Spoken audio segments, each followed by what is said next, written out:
Bonjour et bienvenue dans cette nouvelle vidéo d'histoire destinée aux secondes. Nous allons aujourd'hui continuer sur les 15e et 16e siècles et nous allons voir les conséquences de la découverte du Nouveau Monde pour les populations non européennes, c'est-à-dire en particulier sur les populations autochtones d'Amérique et d'Afrique, qui ont été particulièrement impactées. Cette leçon va s'organiser en 3 temps. Nous allons tout d'abord parler de l'esclavage, puis nous allons voir l'évolution du peuplement amérindien, pour finir par expliquer la controverse de Valladolid.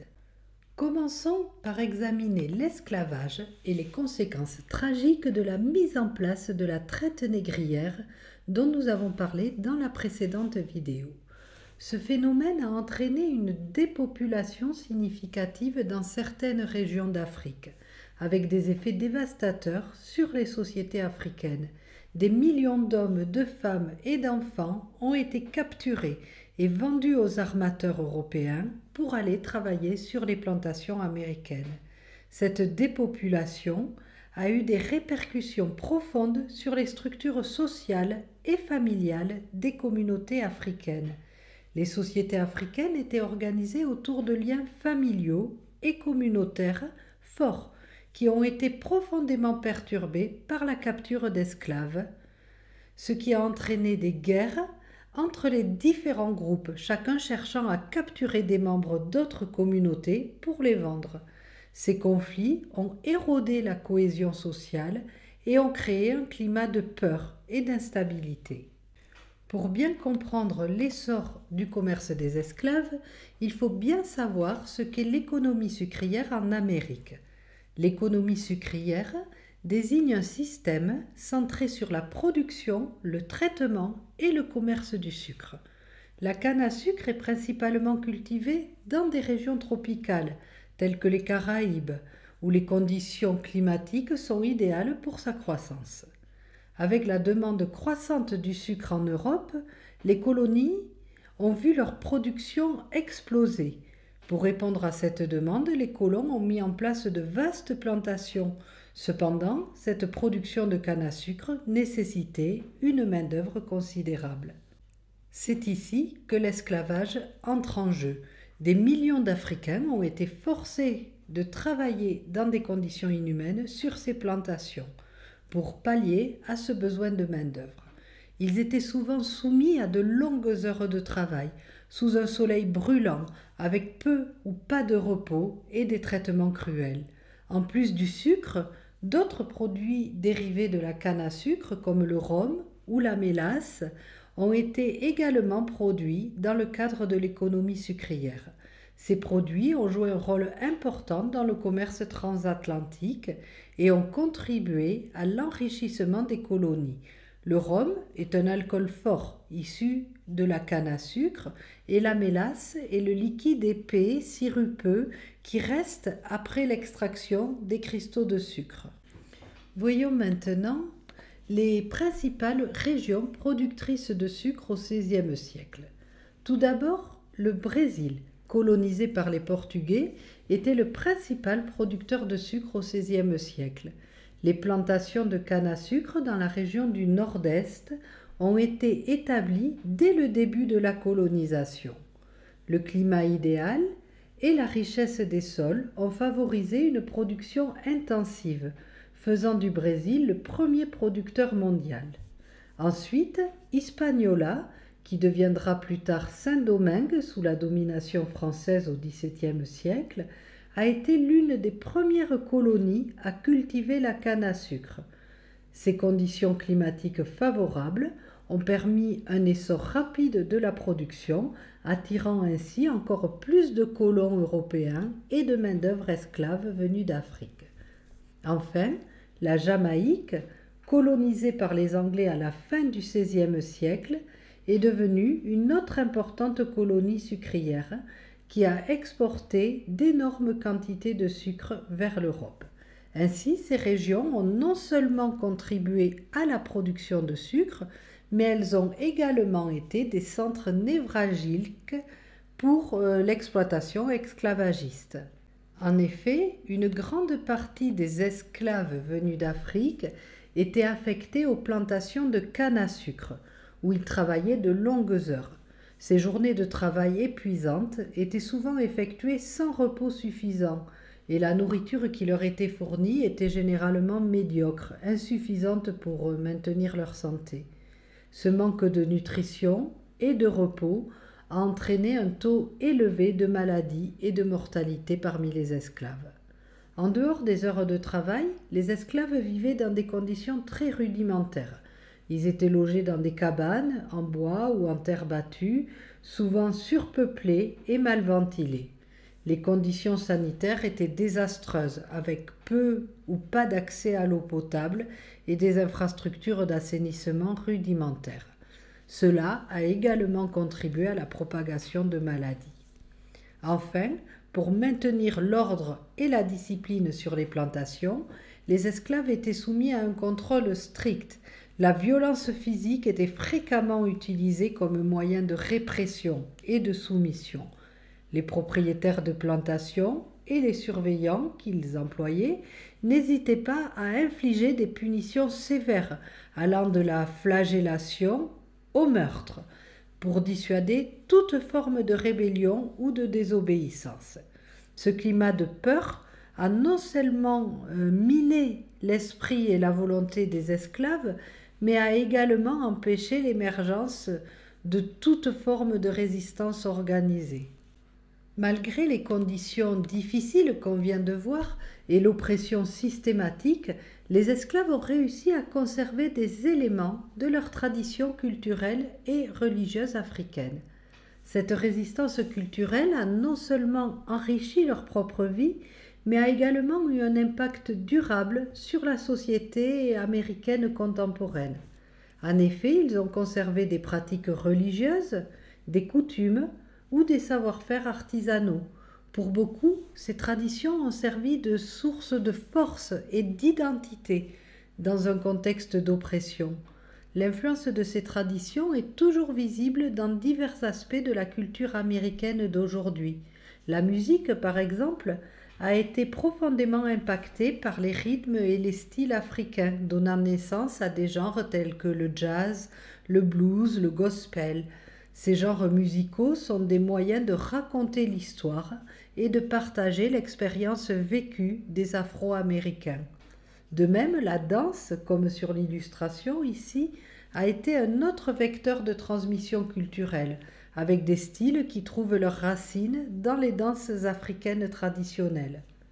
La cuisine américaine a également été enrichie par des traditions culinaires africaines avec des plats comme le jambalaya qui mélangent des ingrédients et des techniques africaines avec celles de d'autres cultures. Nous allons maintenant passer à la seconde partie sur l'évolution du peuplement amérindien suite à l'arrivée des Européens. L'un des impacts les plus dévastateurs de cette rencontre fut l'introduction de maladies infectieuses. En effet, involontairement cette fois, les Européens ont amené avec eux une série de maladies infectieuses telles que la variole, la grippe, la rougeole et d'autres affections pour lesquelles les populations amérindiennes n'avaient aucune immunité. Ces maladies se sont répandues rapidement parmi les communautés autochtones et les conséquences de ces épidémies furent catastrophiques.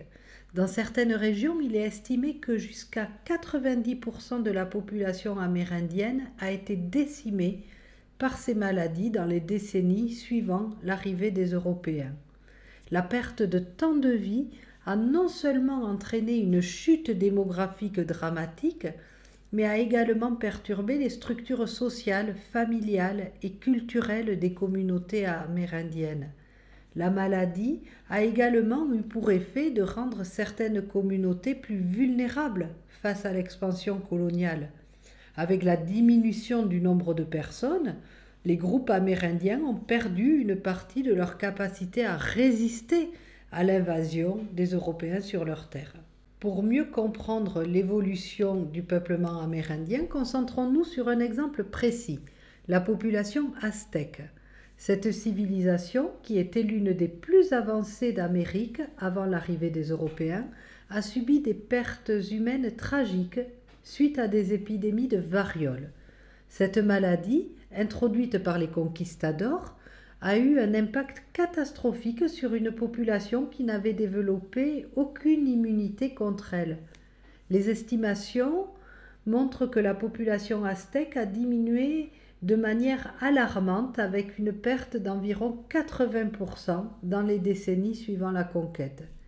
Cette chute démographique a eu des répercussions profondes sur la société aztèque. Les communautés, déjà affaiblies par la violence de la conquête, ont été encore plus déstabilisées par les pertes humaines massives, ce qui a largement contribué à l'effondrement de l'empire aztèque en 1521 après la prise de Tenochtitlan. La colonisation a également été marquée par des conflits violents contre les peuples autochtones. Un exemple emblématique de cette violence est la conquête de l'Empire Inca par Francisco Pizarro, qui a eu des conséquences catastrophiques pour cette grande civilisation. La conquête de l'Empire Inca, débutée en 1532, s'est caractérisée par une violence extrême. Les troupes de Pizarro, bien armées et soutenues par des alliances avec les ennemis des Incas, ont mené des attaques brutales.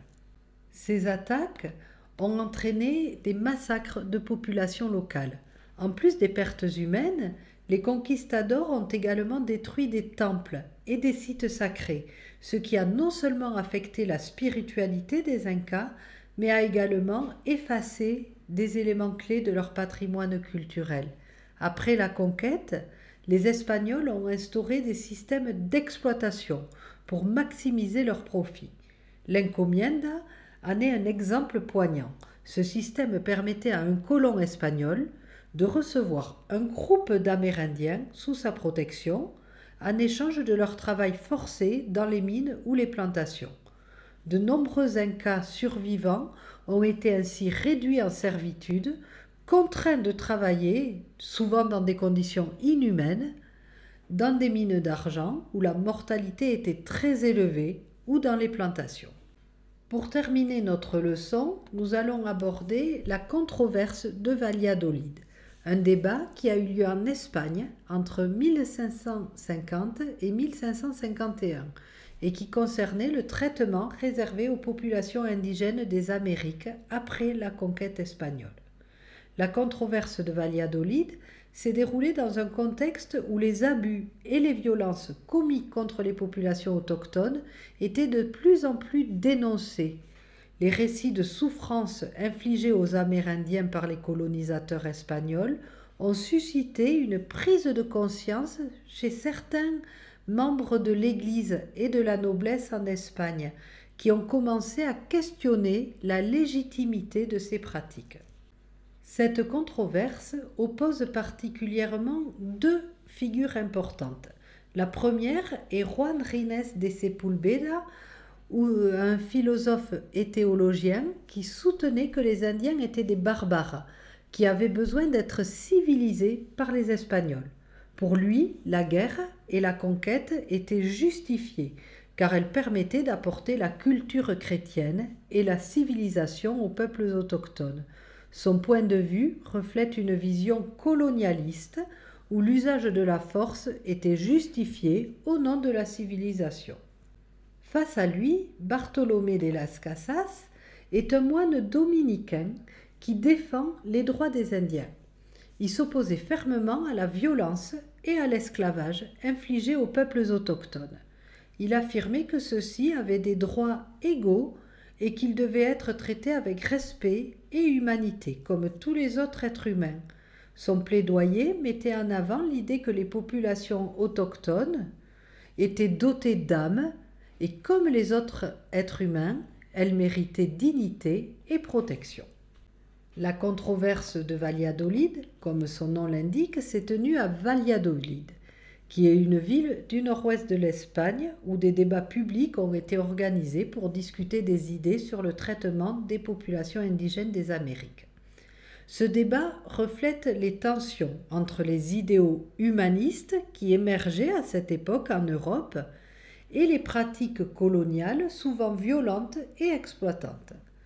Finalement, il n'y a pas eu de consensus à l'issue de ces débats. Les positions de Sepúlveda et de Las Casas ont continué à s'affronter et les pratiques coloniales ont souvent continué sans tenir aucun compte des arguments humanistes.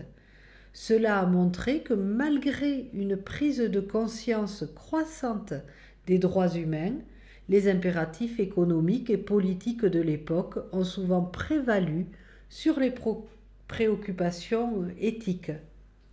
Voilà, nous avons terminé cette leçon sur les conséquences de la découverte du Nouveau Monde sur les populations non européennes et les débats provoqués en Europe. J'espère avoir été claire. Je vous souhaite de bonnes révisions et je vous dis à bientôt.